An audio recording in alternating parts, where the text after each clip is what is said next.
lagi di channel YouTube aku, Gita Sari. Nah, di video kali ini kita akan membahas tentang angkatan dari Pujangga Baru. Nah, sebelum kita masuk ke karya sastra dan juga tokoh-tokoh dari angkatan Pujangga Baru ini, kita harus tahu dulu sebenarnya Pujangga Baru ini apa dan juga bagaimana angkatan serta sejarah perkembangannya di Indonesia. Nah, Angkatan Pujangga Baru adalah sebuah gerakan sastra dan juga budaya yang muncul di Indonesia pada awal abad ke-20. Gerakan ini merupakan reaksi terhadap sastra tradisional dan merupakan bagian dari perubahan sosial, politik, dan juga budaya yang sedang terjadi pada masa itu. Nah, Angkatan Pujangga Baru adalah gerakan sastra yang muncul di sekitar tahun 1933 hingga 1942. Gerakan ini dianggap sebagai periode penting dalam sejarah sastra Indonesia karena mengusung gagasan-gagasan baru dalam sastra, seperti penolakan terhadap romantisme dan pengenalan unsur-unsur modern. Nah, sejarah dari Angkatan Pujangga Baru ini dimulai di tahun 1933 dengan terbitnya majalah Pujangga Baru yang menjadi wadah bagi penulis-penulis muda yang ingin mengembangkan sastra Indonesia. Kemudian, Pujangga Baru mengadvokasikan penggunaan bahasa Indonesia ke yang lebih sederhana dan juga efektif, sejalan dengan semangat pergerakan nasional Indonesia yang sedang berkembang pada masa itu. Angkatan Pujangga Baru juga mendukung penggunaan bahasa Indonesia sebagai sarana penyatuan bangsa dan juga menentang penggunaan bahasa Belanda yang mendominasi sastra pada masa kolonial. Kemudian, salah satu tokoh penting dalam gerakan ini adalah Sultan Takdir Ali Syabana yang mendukung penerapan bahasa Indonesia yang bersifat nasionalis. Sastra Pujangga Baru cenderung realistis, kritis terhadap masyarakat kolonial dan tradisional, serta menyoroti isu-isu sosial dan juga politik. Beberapa penulis terkenal dari Angkatan Pujangga Baru antara lain adalah Armin Panje, Sanusi Pani, dan juga lainnya. Angkatan Pujangga Baru menjadi tonggak penting dalam perkembangan sastra Indonesia karena berperan dalam membentuk identitas sastra nasional dan menjadi landasan bagi perkembangan modern di Indonesia. Nah, Angkatan Pujangga Baru adalah gerakan sastra yang muncul di abad ke-20. Adapun beberapa karya-karya sastra dari angkatan para Pujangga Baru yang memiliki ciri khas sebagai berikut. Yang mana yang pertama adalah ciri khasnya bereksperimen dengan gaya penulisan. Angkatan Pujangga Baru cenderung melakukan eksperimen dalam gaya penulisan. Mereka mencoba teknik-teknik sastra baru seperti monolog dalam cerita pendek atau cerpen dan juga puisi yang bergenre bebas.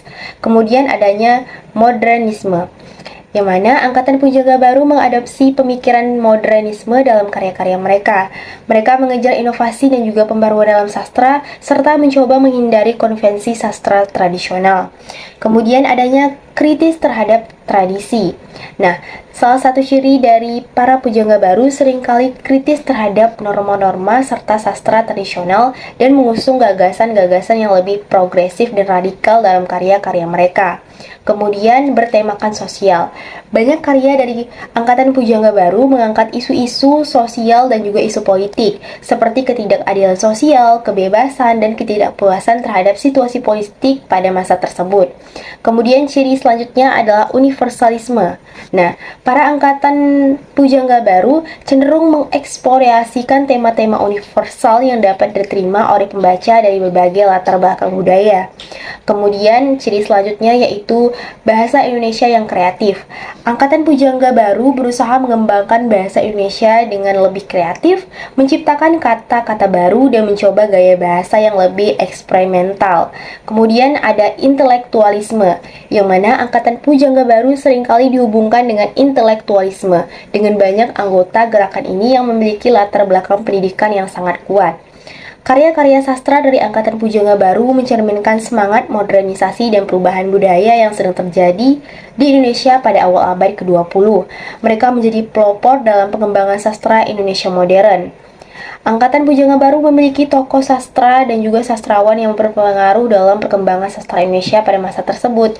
Berikut beberapa tokoh Pujangga Baru yang sangat terkenal. Yang pertama ada Sultan Takdir Aisyah yang merupakan salah satu tokoh paling berpengaruh dalam gerakan Pujangga Baru. Beliau adalah pendiri majalah dari Pujangga Baru dan seorang penulis yang mendukung penggunaan bahasa Indonesia yang bersifat nasionalis. Karyanya yang terkenal yang berjudul Dian Tak Kunjung Padam. Kemudian ada Armin Pane yang mana merupakan seorang penulis terkenal dari angkatan Pujangga Baru. Karyanya yang terkenal berjudul Belenggu yang menggambarkan konflik sosial pada masa tersebut. Kemudian ada Sanusi Pane.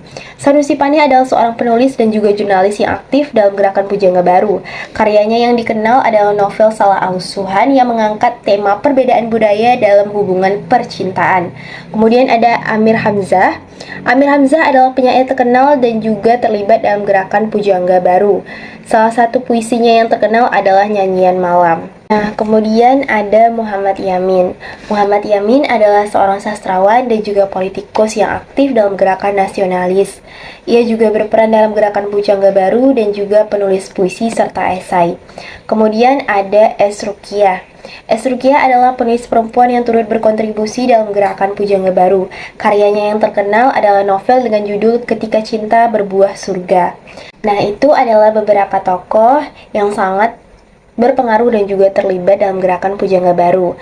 Mereka bersama-sama berusaha mengembangkan sastra Indonesia menjadi lebih modern, nasionalis, serta kritis terhadap kondisi sosial dan juga politik pada masa tersebut.